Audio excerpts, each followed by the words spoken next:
नमस्कार, आपके साथ मैं हूं दीपिका शर्मा और आप देख रहे हैं क्राइम तक। माफिया क्वीन के इस एपिसोड में आपका स्वागत है। बात करेंगे एक ऐसे केस की जो राजस्थान के जोधपुर से सामने आया है, जहां पर एक महिला ने दूसरी महिला के लिए अपने पति का ही कत्ल कर डाला और ये प्लानिंग काफी लंबे समय से चल रही थी, यूं कहें कि कई सालों से चल रही थी। इस केस में, इस पूरी वारदात में इस महिला ने, सीमा नाम की महिला ने अपनी बहनों को भी इसमें इन्वॉल्व कर लिया था। तब जाकर उसने अपने पति की हत्या करी। ये शादी 7 साल से चल रही थी, यानी कि 7 साल पहले उसकी शादी हो चुकी थी, लेकिन वो दोनों साथ में नहीं रह रहे थे। अब एक समय आने वाला था जब उसे फाइनली अपने ससुराल जाना था, लेकिन सीमा जाना नहीं चाहती थी। वो चाहती थी कि कैसे भी ये रिश्ता खत्म हो जाए। लेकिन इसके पीछे की वजह क्या है? वजह ये है क्योंकि सीमा एक लेस्बियन थी। उसका गांव में ही एक दूसरी महिला के साथ संबंध था, इसलिए वो अपने पति के साथ ससुराल नहीं जाना चाहती थी। इसलिए उसने ये पूरा प्लान बनाया, जिसमें उसकी बहन भी इन्वॉल्व थी। लेस्बियन होने की बात भी घर वालों को पता थी, लेकिन तब भी गांव में शायद इस बात को इतनी तवज्जो नहीं दी गई।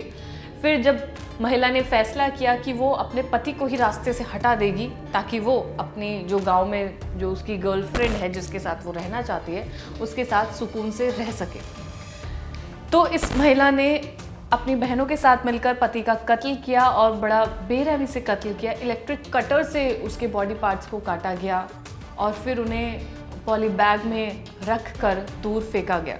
ये पूरी प्लानिंग की गई।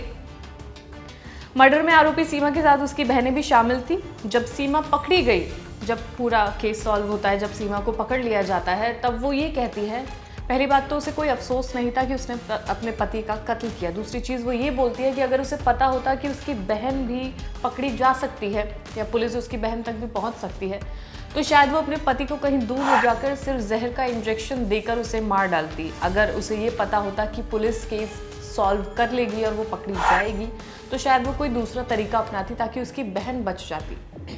अब आपको बताते हैं वारदात कब हुई। 11 अगस्त 2020, यानी कि सुबह के 9 बजे, जब जोधपुर के बनाड़ एरिया में सीवर की सफाई चल रही थी। इस डेट को पता चलता है कि ये पूरा कत्ल हुआ है। कत्ल 10 तारीख को हो चुका था, लेकिन 11 तारीख को जोधपुर के बनाड़ एरिया में सीवर की सफाई चल रही थी। तभी प्लास्टिक की थैलियाँ बाहर आई। जब उन्हें देखा गया तो उस पर इंसानी टुकड़े थे। जो सफाई वहाँ पर कर्मचारी मौजूद थे, वो देखकर घबरा गए। तुरंत उन्होंने पुलिस को बुलाया। पुलिस ने जब देखा तो उसमें इंसानी टुकड़े पाए गए थे। इसके बाद जब वो जो थैली थी, जो पुलिस को वहाँ पर मिली थी, जो प्लास्टिक की थैली थी, उन पर किसी दुकान के कुछ नाम लिखे हुए थे, एड्रेस लिखे हुए थे। बस उसी के ज़रिए इस पूरा केस सॉल्व होता है, जहाँ पर पुलिस उन नाम के ज़रिए दुकानों पर पहुँचती है। दुकान के पास पहुँच जाने के बाद पुलिस ये देखती है कि आसपास में कोई गुमशुदगी की रिपोर्ट लिखी है या नहीं। तो जाहिर सी बात है, रिपोर्ट लिखी थी। उसके बाद वो उसके घर तक पहुँचते हैं तो पुलिस को पता चलता है कि सुशील नाम का एक लड़का गायब है, जिसके बारे में पता नहीं चल रहा है। उसका फ़ोन भी बंद है, लोकेशन भी नहीं दिख रही है, उसकी बाइक भी गायब है।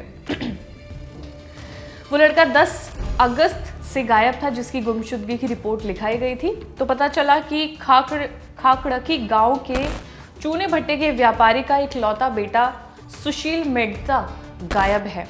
सुशील एक कृषि अधिकारी था, सरकारी नौकरी उसकी थी। 10 अगस्त को वो अपने घर से बाइक लेकर निकला था। उसके पास उसकी बीवी का फ़ोन आया था कि वो उससे मिलना चाहती है। वो उसके पास आए, घर पर बताकर ना आए, घर पर यही बोलकर आए कि वो काम पर जा रहा है। लेकिन उसके बाद वो वापस घर कभी नहीं लौटा। उसका फ़ोन भी बंद था। पुलिस ने पोस्टमार्टम जब चेक किया तो उसमें पता चला, रिपोर्ट्स चेक की गई तो ये पता चला कि ये पार्ट्स सुशील के ही हैं।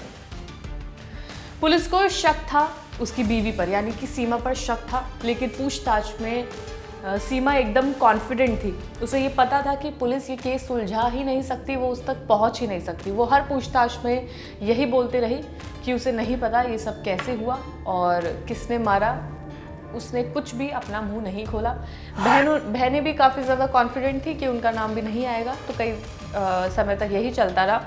इसके बाद जब पुलिस ने बहुत कड़े तरीके से पूछताछ की, सीसीटीवी फुटेज निकाला गया, कॉल डिटेल्स निकाली गई, इनके फ़ोन्स की लास्ट लोकेशंस निकाली गई, सब निकाला गया। उसके बाद तीनों बहनों ने ये सच कबूला कि उन्होंने ही सुशील को मारा है। सीमा सुशील की शादी को 7 साल हो चुके थे, लेकिन अलग ही रहते थे, जैसा कि मैंने आपको बताया। उसने अपने पति को कई गिफ्ट्स भी दिए थे, जिनमें से एक गिफ्ट ये भी है जिस पर मग पर उसने काफ़ी कुछ एक मैसेज लिखा हुआ था जो उसने सुशील की फ़ोटो के साथ उसे गिफ्ट किया था। सीमा एक लेस्बियन थी और दूसरी महिला के साथ संबंध में थी। ये एक बड़ी बात थी जिसकी वजह से वो अपने पति को रास्ते से हटाना चाहती थी। वो ससुराल नहीं जाना चाहती थी। परिवार का दबाव लगातार बना हुआ था कि अब वो घर आए, अपना ससुराल में रहे, अपने पति के साथ रहे, फैमिली को संभाले। अब आपको बताते हैं कि इस सीमा ने सुशील को कैसे मारा। सीमा ने पहले तो सुशील को अपने घर बुलाया कि वो उससे मिलना चाहती है। फिर उसके बाद सीमा अपनी बहनों के साथ उसके साथ बैठी हुई थी। उसके बाद बातचीत करने लगे, अच्छा माहौल था।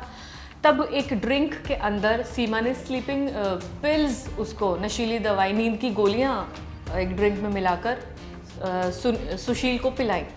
इसके बाद उसे शराब भी पिलाई गई तो नशा और दोगुना होता गया।